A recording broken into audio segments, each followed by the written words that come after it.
Hey everybody, I made a big pasta. Whoa!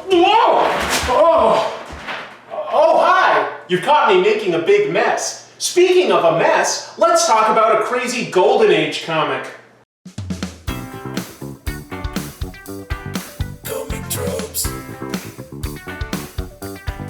Comic tropes.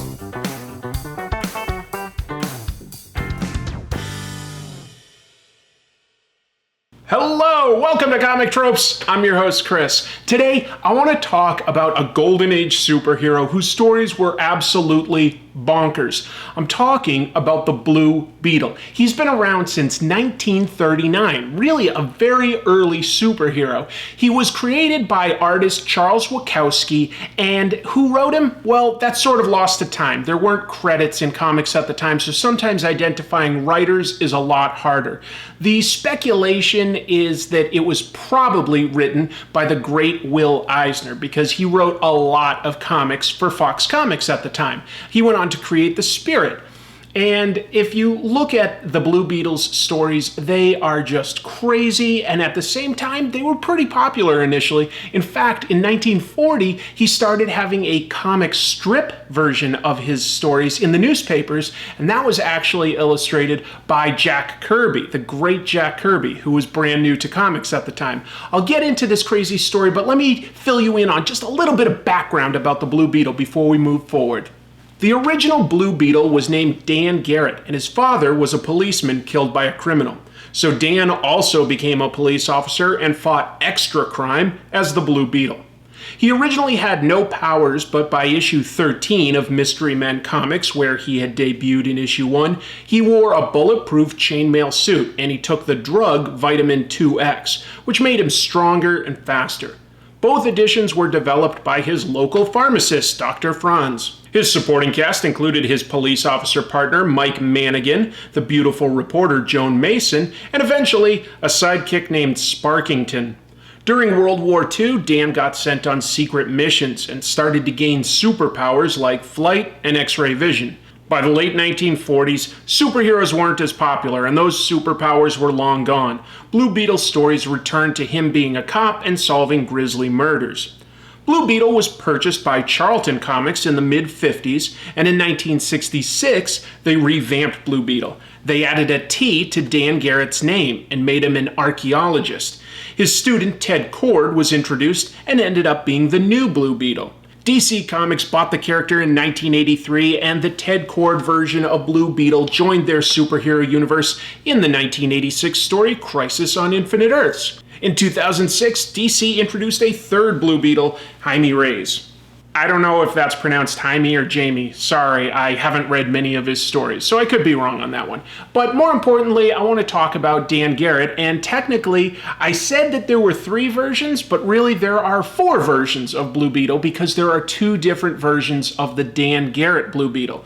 There is the Golden Age version, where he's a police officer, and his last name is spelled with only 1 T. That version is actually in the public domain.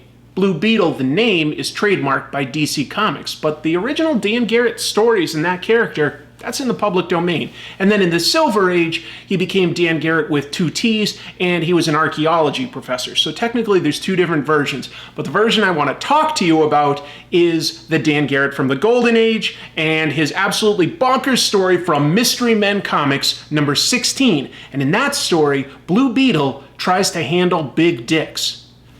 Not what it sounds like. Trust me on this one. As the story begins, Blue Beetle seems to be just rushing by, ignoring some kids that are getting hurt. In the background, we see a slide that seems to literally be exploding. One kid looks on in fear, and 2 kids are going flying. It looks like an actual explosion. I don't know whether that's poor construction or the fact that these 2 kids were dumb enough to get on a slide at the same time. In the following panels, we're told that the children lie motionless amid the wreckage of the faulty playground material. Tommy, why don't you say something? Mary dear, can't you hear me? Insane with grief, the mother of the dead little girl carries her off. The poor thing doesn't know her child is dead. It's been happening too often, children being hurt in playgrounds. This has been happening often? Apparently nobody's on the case yet. The mother of one of the dead girls looks right at us, the reader, and says, "My little girl was murdered!" We don't know that yet, lady. Let's not jump to conclusions. Maybe the kid is dead because she was just dumb enough to get on the slide at the same time as another kid. Then again, the slide did seem to literally explode, so that does add credence to this lady's theory. Let's investigate further. Dan Garrett and Mike Mannigan stop at the coffee pot. I'd like to get my hands on the murderer and scalpings responsible for the kid's death. He is a murderer, just as if he held a pistol to the kid's head. Joan Mason, girl reporter, greets Dan Garrett. When it calls Joan Mason girl reporter, that makes it sound to me like she reports on nothing but girls. Dan, I've just come in from interviewing the dead kid's mother. It was awful. It was a terrible accident. It was murder, and Big Dix is responsible, selling the city that paper he calls wood. That's right, the name of the criminal is Big Dix, presumably short for Big Dixon. See, I told you it wasn't offensive. His name is Big Dix. Big Dix is killing children. Let's move on. Leaving the coffee pot. What's the matter with us? This racket is a case for the Blue Beetle.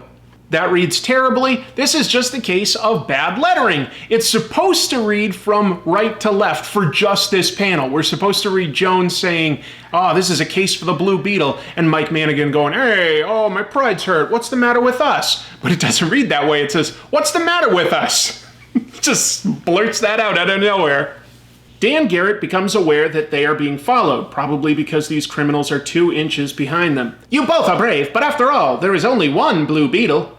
And I'll bring him in yet too. Sure you will, Mike.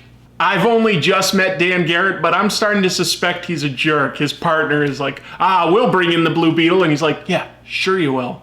The men quickly surround the policeman and the girl reporter. If you coppers want to leave, scram.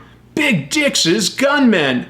Why, yo, if you weren't such a loudmouth reporter, you might live. Dan flips the gunman over his head. How do you like that for pitching?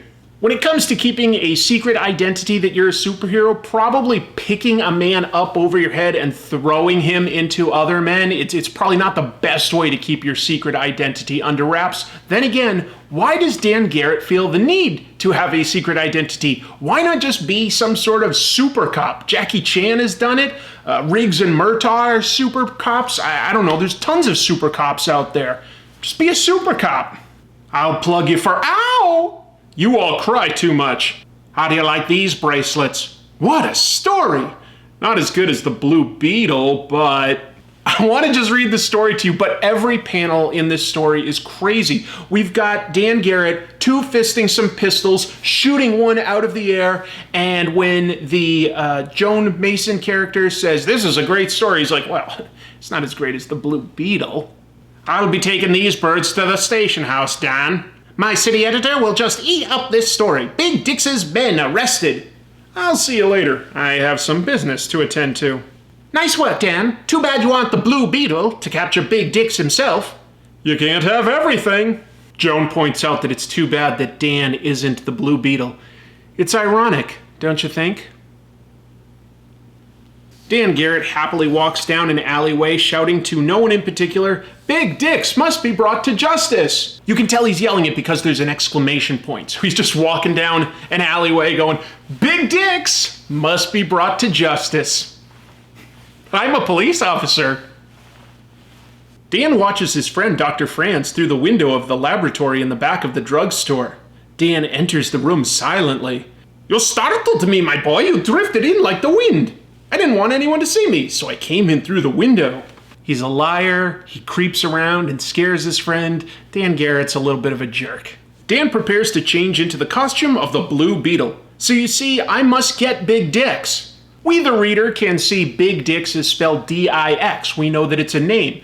But to the professor, he just sees Dan Garrett taking off his clothes and shouting, I must get Big Dix. There's room for confusion there. I am ready to battle crime. You know my purpose is to bust the rackets. Good luck, my boy. Remember that Big Dix has many killers on his payroll. Dr. Franz gazes after the departed Blue Beetle. The Blue Beetle is on his most dangerous task. 3 of Big Dix's killers guard the entrance of his private hotel. The boss sent Lefty to bring her in. If that dame reporter hadn't made such a fuss about the kid croaking, we wouldn't have to work today. I'm pretty sure this is another case of the word balloons being swapped because that reads pretty weird, but hey, who cares, right? It's just details. It's just what makes a story legible and readable. Now we see one of the criminals getting scared of an image of the Blue Beetle. The Blue Beetle!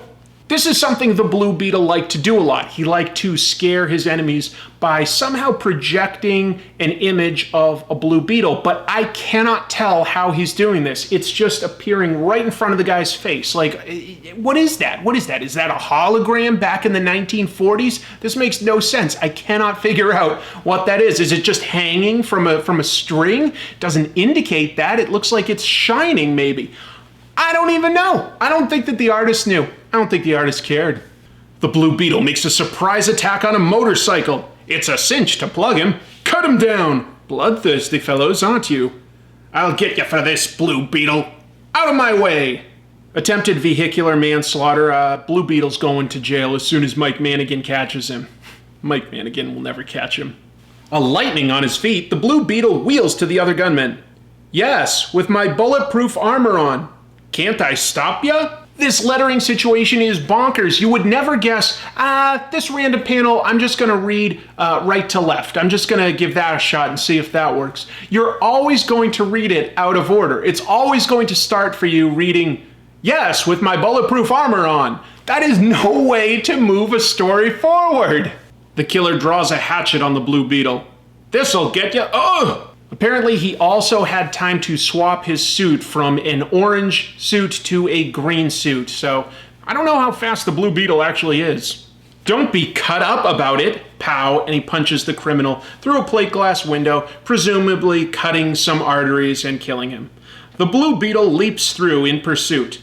So the Blue Beetle punches a criminal through a glass door window, and then he jumps through a glass door window. All I can surmise is Blue Beetle hates these glass doors. The three of us will finish this mug for sure.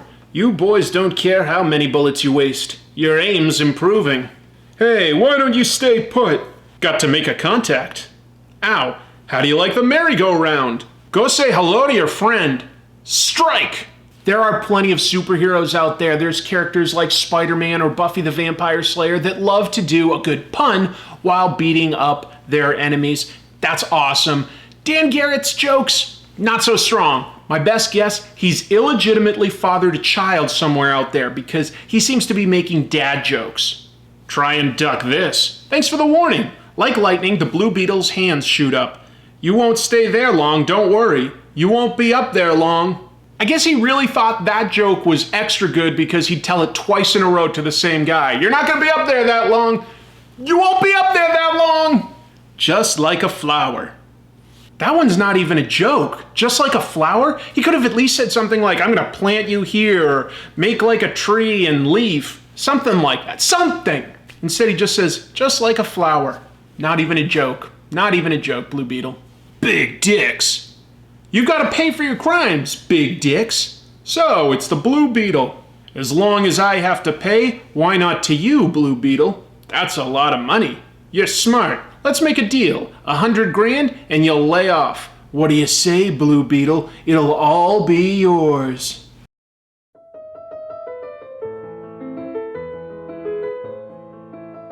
You can't erase your crimes with money, big dicks. You and your rackets must go. Big Dicks' foot presses a button while he keeps on talking to the Blue Beetle. The stairs collapse under the Blue Beetle. Crash. Blue Beetle breaks his neck, presumably. Now I've got you where I want you. Blue Beetle lies prone, and Big Dicks approaches from behind. Take him to the tower. Okay, boss. You won't have far to dump him, eh, boss? Here's the Dame Reporter, boss. You're lying. You couldn't capture the Blue Beetle. Take it to the tower where the Blue Beetle is. This is driving me nuts, having the word balloon switch order. It does not make sense. In the tower, there's your great Blue Beetle. I can't believe it. He met his downfall at the hands of Big Dicks. There's only one way out of here. It's only 40 floors down. Let's see who the Blue Beetle is. Okay, boss. Boss, he ain't out. But you'll be. Swoosh. The round isn't over yet. Blue Beetle, you've saved me. I've got a trick up my sleeve. I just want to point out that there are 3 panels worth of dialogue with Blue Beetle kicking a guy and him going through the air and hitting a wall. Maybe one of his extra superpowers is a slow kick.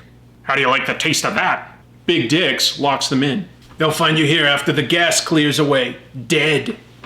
The room is filling with gas. The window's our only chance. Oh, Blue Beetle. Hold your breath. Courage, Joan. I'm not afraid with you, Blue Beetle.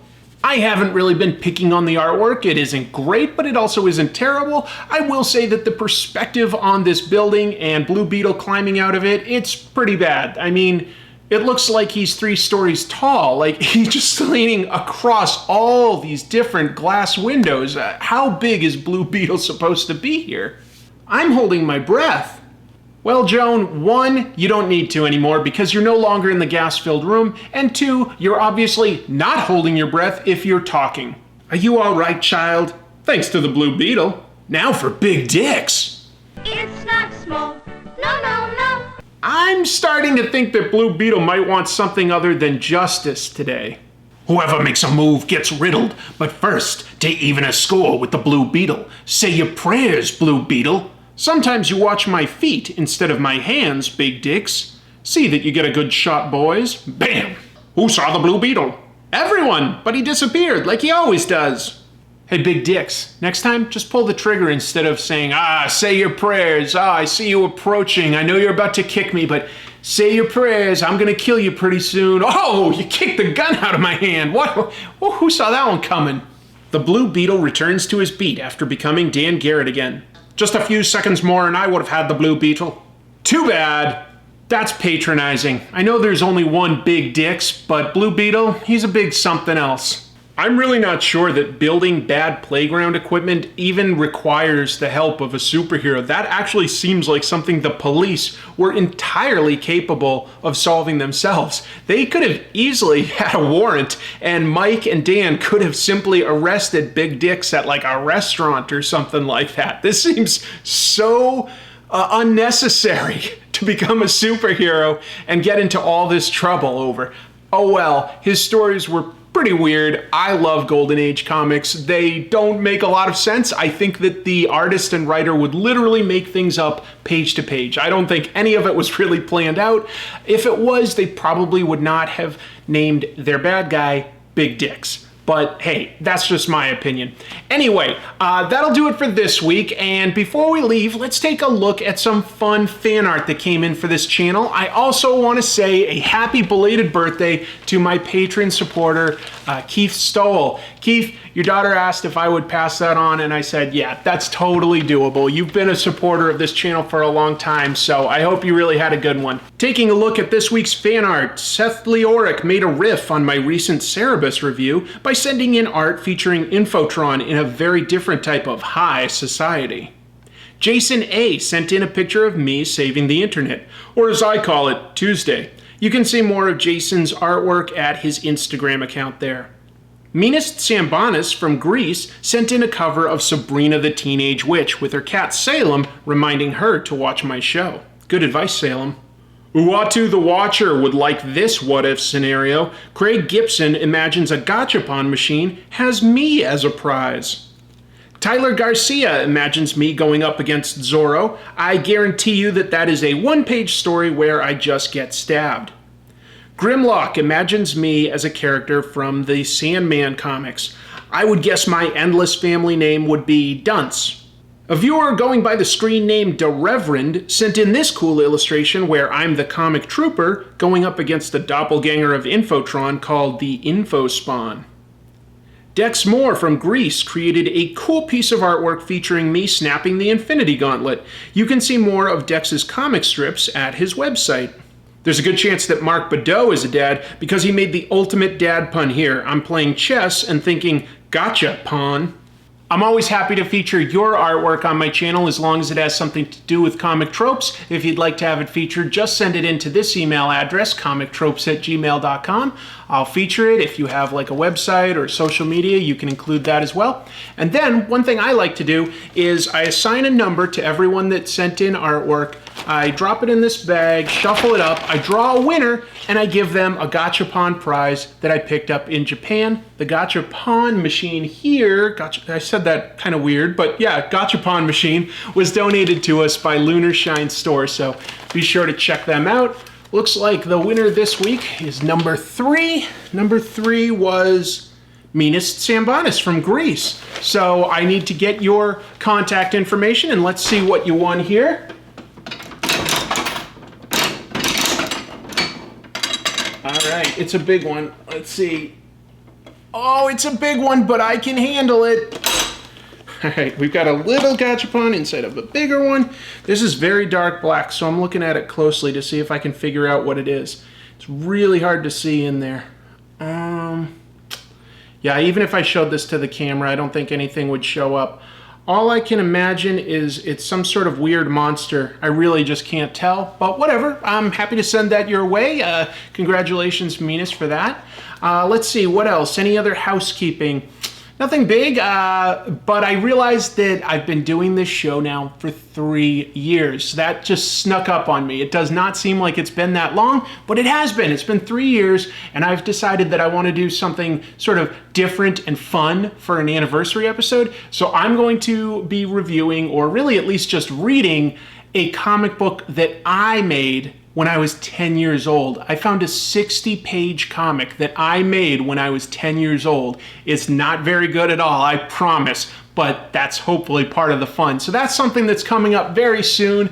If you'd like to support this channel in any way, I have a Patreon where you can support at tiers as low as $1 a month. I also have a Ko-fi account, so if you want to do just a one-time tip, that's available. But I also always appreciate you hitting like and subscribe, sharing stuff on social media that you like.